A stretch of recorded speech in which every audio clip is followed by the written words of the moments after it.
Bitcoin, a peer-to-peer electronic cash system by Satoshi Nakamoto.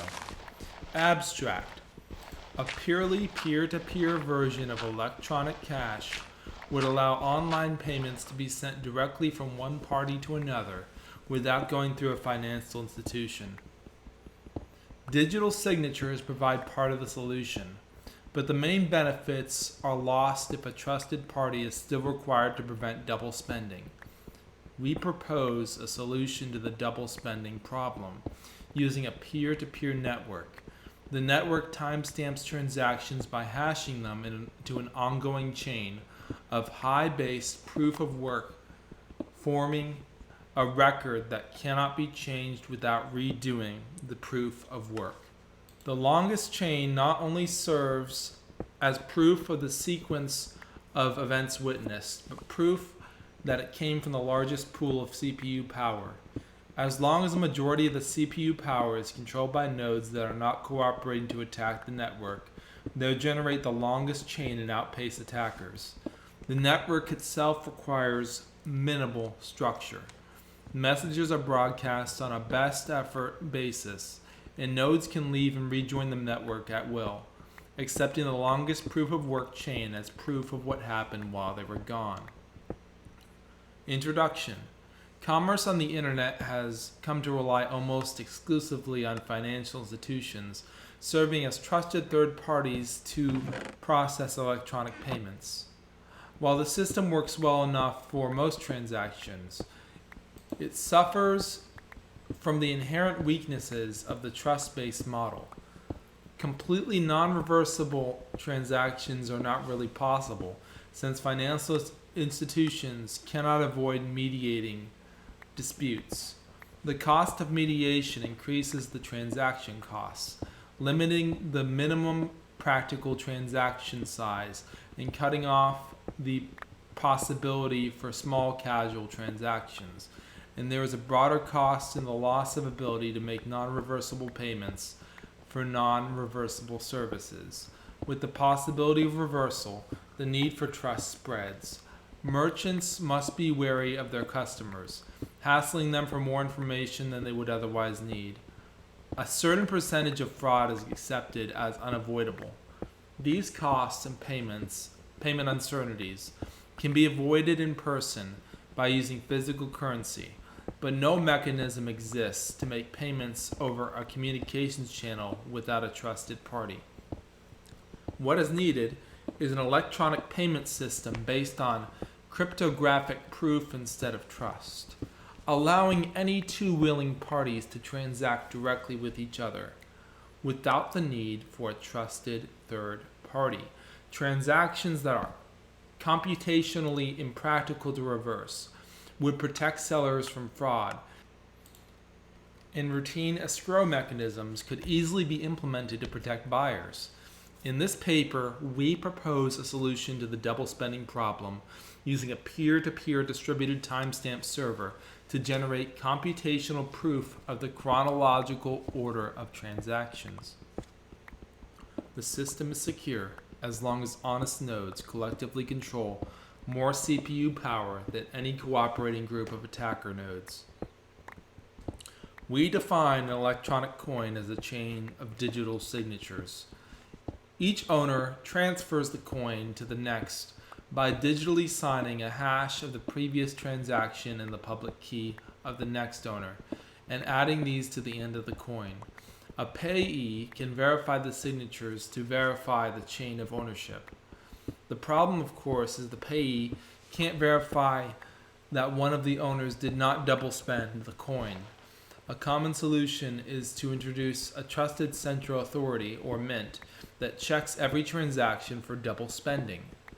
After each transaction, the coin must be returned to the mint to issue a new coin, and only coins issued directly from the mint are trusted not to be double spent. The problem with this solution is that the fate of the entire money system depends on the company running the mint, with every transaction having to go through them just like a bank. We need a way for the payee to know that the previous owners did not sign any earlier transactions. For our purposes, the earliest transaction is the one that counts, so we don't care about later attempts to double spend. The only way to confirm the absence of a transaction is to be aware of all transactions. In the mint-based model, the mint was aware of all transactions and decided which arrived first. To accomplish this without a trusted party, transactions must be publicly announced, and we need a system for participants to agree on a single history of the order in which they were received. The payee needs proof that at the time of each transaction, the majority of nodes agreed it was the first received. Timestamp server. The solution we propose begins with a timestamp server. A timestamp server works by taking a hash of block of items to be timestamped and widely publishing the hash, such as in a newspaper or Usenet post. The timestamp proves that the data must have existed at the time, obviously in order to get into the hash. Each timestamp includes the previous timestamp in its hash, forming a chain, with each additional timestamp reinforcing the ones before it. Proof of work. To implement a distributed timestamp server on a peer-to-peer basis, we will need to use a proof of work similar to Adam Back's Hashcash, rather than the newspaper or Usenet posts. The proof of work involves scanning for a value that when hashed, such as with SHA-256, the hash begins with a number of 0 bits. The average work required is exponential in the number of 0 bits required and can be verified by executing a single hash. For our timestamp network, we implement the proof of work by implementing a nonce in the block until a value is found that gives the block's hash the required 0 bits. Once the CPU effort has been expended to make it satisfy the proof of work, the block cannot be changed without redoing the work. As later blocks are chained after it, the work to change the block would include redoing all the blocks after it. The proof of work also solves the problem of determining representation in majority decision making. If the majority were based on one IP address, one vote, it would be subverted by anyone able to allocate many IPs. Proof of work is essentially one CPU, one vote. The majority decision is represented by the longest chain, which has the greatest proof of work effort invested in it. If a majority of CPU power is controlled by honest nodes, the honest chain will grow the fastest and outpace any competing chains. To modify a past block, an attacker would have to redo the proof of work of the block and all blocks after it, and then catch up with and surpass the work of the honest nodes. We will show later that the probability of a slower attacker catching up diminishes exponentially as subsequent blocks are added. To compensate for increasing hardware speed and varying interest in running nodes over time, the proof of work difficulty is determined by a moving average targeting an average number of blocks per hour. If they're generating too fast, the difficulty increases. Network. The steps to run the network are as follows.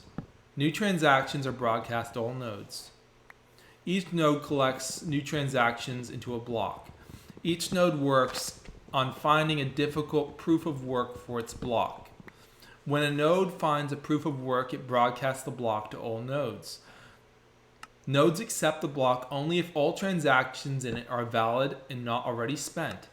Nodes express their acceptance of the block by working on creating the next block in the chain, using the hash of the accepted block as the previous hash. Nodes always consider the longest chain to be the correct one and will keep working on extending it. If two nodes broadcast different versions of the next block simultaneously, some nodes may receive one or the other first. In that case, they work on the one that they first received, but save the other branch in case it becomes longer. The tie will be broken when the next proof of work is found and other branches become longer. The nodes that were working on the other branch will then switch to the longer one. New transaction broadcasts do not necessarily need to reach all nodes. As long as they reach many nodes, they will get into a block before long. Block broadcasts are also tolerant of dropped messages. If a node does not receive a block, it will request it when it receives the next block and realizes it missed one. By convention, the first transaction in a block is a special transaction that starts a new coin owned by the creator of the block. This adds an incentive for nodes to support the network and provides a way to initially distribute coins into circulation, since there is no central authority to issue them. The steady addition of constant amount of coins is analogous to gold miners expending resources to add gold to circulation. In our case, it is CPU time and electricity that is expended. The incentive can also be funded with transaction fees. If the output value of a transaction is less than its input value, the difference is a transaction fee that is added to the incentive value of the block obtaining the transaction. Once a predetermined number of coins has entered circulation, the incentive can transition entirely to transaction fees and be completely inflation-free. The incentive may help encourage nodes to stay honest.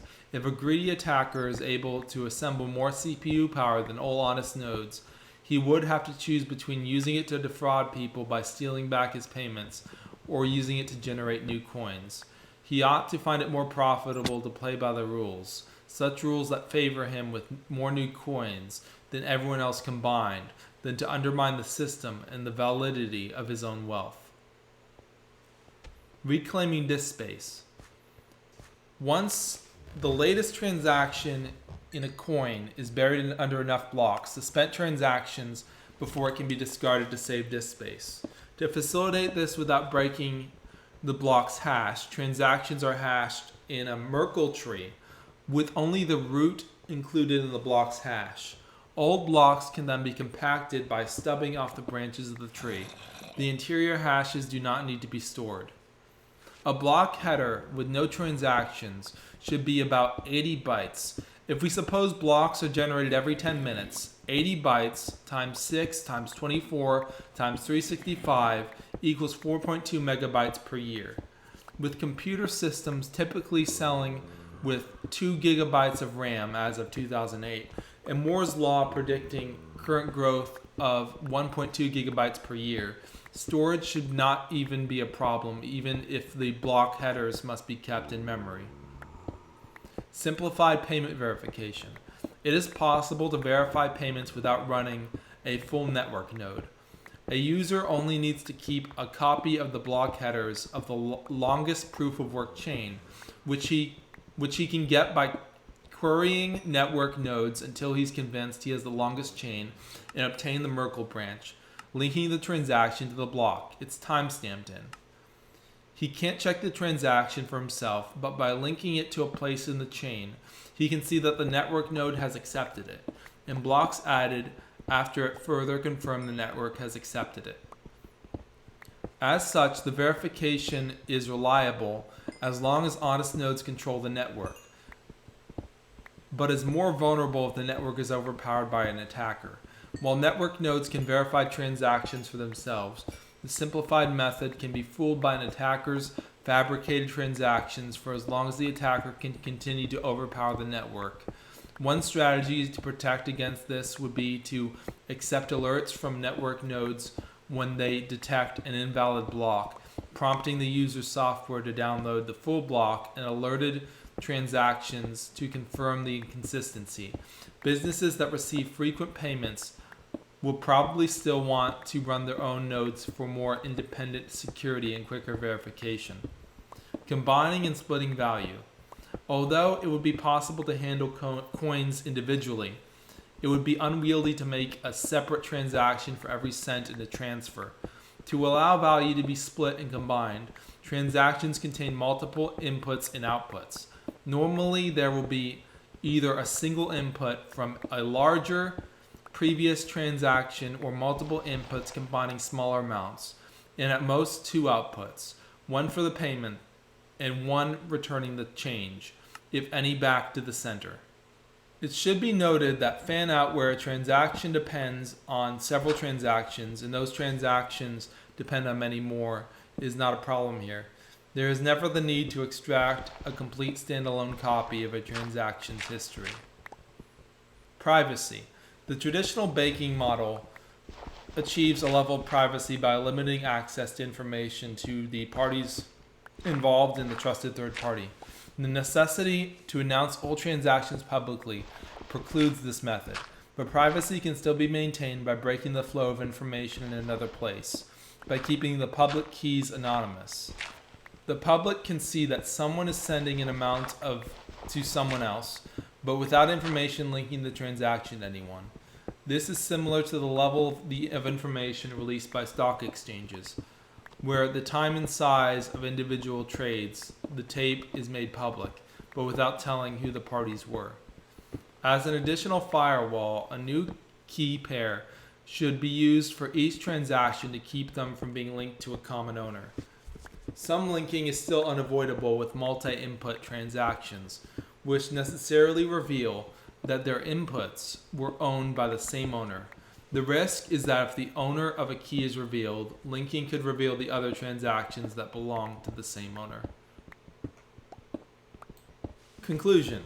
We have proposed a system for electronic transactions without relying on trust. We started with the usual framework of coins made from digital signatures, which provides strong control of ownership, but is incomplete without a way to prevent double spending. To solve this, we proposed a peer-to-peer network using proof of work to record a public history of transactions that quickly becomes computationally impractical for an attacker to change if honest nodes control a majority of CPU power. The network is robust in its unstructured simplicity. Nodes work all at once with little coordination. They do not need to be identified since messages are not routed to any particular place and only need to be delivered on a best effort basis. Nodes can leave and rejoin the network at will, accepting the proof of work chain as proof of what happened while they were gone. They vote with their CPU power, expressing their acceptance of valid blocks by working on extending them and rejecting invalid blocks by refusing to work on them. Any needed rules and incentives can be enforced with this consensus mechanism.